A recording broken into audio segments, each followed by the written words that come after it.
Hi hello ನಮಸ್ತೆ. ಬನ್ನಿ ಇವತ್ತು ಸಬ್ಸಿಗೆ ಚಿತ್ರಾನ್ನ ಮಾಡೋದು ಹೇಗೆ ಅಂತ ನೋಡೋಣ.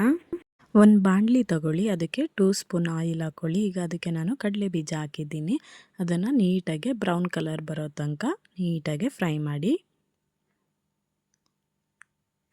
ನೋಡಿ, ಈಗ ಬ್ರೌನ್ ಕಲರ್ ಬಂದಿದೆ, ನಾನೀಗ ತೆಗೆದಿದ್ದೀನಿ. ನೆಕ್ಸ್ಟ್ ಈಗ ಅದಕ್ಕೆ ಸಾಸಿವೆ ಹಾಕ್ಕೊತಿದ್ದೀನಿ. ಸಾಸಿವೆ ಚಟಪಟ ಅಂತ ಇದೆ. ಈಗ ಜೀರಿಗೆ ಹಾಕ್ಕೊಂಡಿದ್ದೀನಿ. ತುಂಬ ಈಸಿ ಮತ್ತು ತುಂಬ ಫಾಸ್ಟಾಗಿ ಮಾಡೋ ಅಂಥದ್ದು. ಈಗ ಉದ್ದಿನಬೇಳೆ ಹಾಕ್ಕೊಂಡಿದ್ದೀನಿ.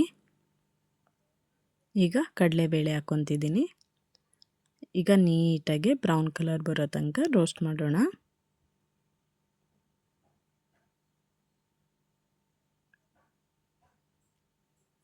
ಈಗ ಕರ್ಬೇವಿನ ಸೊಪ್ಪು ಹಾಕ್ಕೊತಿದ್ದೀನಿ, ಹಸಿರು ಮೆಣಸಿನ್ಕಾಯಿ. ಈಗ ಬಾಡಿಸ್ಕೊಳ್ಳಿ. ನೆಕ್ಸ್ಟ್ ಈಗ ಈರುಳ್ಳಿ ಹಾಕ್ತಾಯಿದ್ದೀನಿ. ಈಗ ನೀಟಾಗಿ ಬಾಡಿಸ್ಕೊಳ್ಳೋಣ. ನನ್ನ ವೀಡಿಯೋಸ್ ಇಷ್ಟ ಆದರೆ ಸಬ್ಸ್ಕ್ರೈಬ್ ಮಾಡಿ, ಶೇರ್ ಮಾಡಿ, ಕಮೆಂಟ್ ಮಾಡಿ, ಹೇಗಿತ್ತು ಅಂತ ಹೇಳಿ. ನೆಕ್ಸ್ಟು ಸ್ವಲ್ಪ ಉಪ್ಪು ಹಾಕ್ಕೊತೀನಿ, ಬೇಗ ರೋಸ್ಟ್ ಆಗಲಿ ಅಂತ.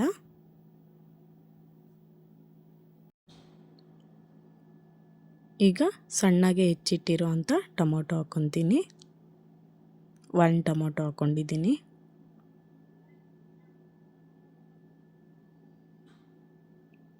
ನೀಟಾಗಿ ಕೈ ಆಡ್ಕೊಳ್ಳಿ. ಈಗ ಸಣ್ಣಗೆ ಹೆಚ್ಚಿಟ್ಟಿರೋ ಅಂಥ ಸಬ್ಸಿಗೆ ಸೊಪ್ಪು ಹಾಕ್ಕೊತಿದ್ದೀನಿ.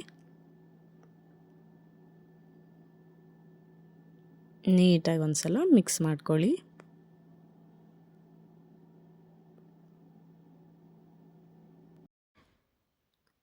ಮಕ್ಕಳು ಸೊಪ್ಪು ತಿನ್ನಲ್ಲ ಅಂತಿರ್ತಾರೆ. ಸೊ ಈ ಥರ ಚಿತ್ರಾನ್ನದಲ್ಲಿ ಸೊಪ್ಪು ಹಾಕ್ಕೊಟ್ರೆ ಅವ್ರಿಗೆ ಗೊತ್ತೇ ಆಗಲ್ಲ ನಾವು ಅದಕ್ಕೆ ಸೊಪ್ಪು ಹಾಕಿದ್ದೀವಿ ಅಂತ. ತುಂಬ ಹೆಲ್ತಿಯಾಗಿರುತ್ತೆ ಈ ಫುಡ್ಡು. ಈಗ ರುಚಿಗೆ ತಕ್ಕಷ್ಟು ಉಪ್ಪು ಹಾಕ್ಕೊತಿದ್ದೀನಿ. ಈಗ ಅರಿಶಿಣ ಪುಡಿ ಹಾಕ್ಕೊತಿದ್ದೀನಿ. ಒಂದು ಸಲ ಟ್ರೈ ಮಾಡಿ, ಬೇಕು ಅಂತ ಮತ್ತೆ ಹಾಕ್ಸ್ಕೊಂಡು ತಿಂತಾರೆ, ಅಷ್ಟು ಟೇಸ್ಟಿಯಾಗಿರುತ್ತೆ ಇದು ಚಿತ್ರಾನ್ನ.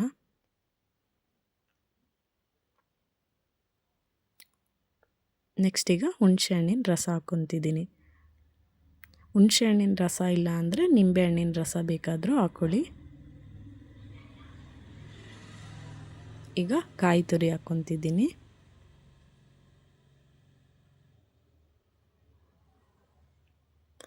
ಮಾರ್ನಿಂಗಿಗೆ ಇದು ತುಂಬ ಹೆಲ್ತಿಯಾಗಿರುತ್ತೆ ಬ್ರೇಕ್ಫಾಸ್ಟ್. ಟ್ರೈ ಮಾಡಿ ಒಂದು ಸಲ. ಈಗ ಕಡಲೆ ಬೀಜ ಹಾಕ್ಕೊತಿದ್ದೀನಿ ಲಾಸ್ಟಿಗೆ.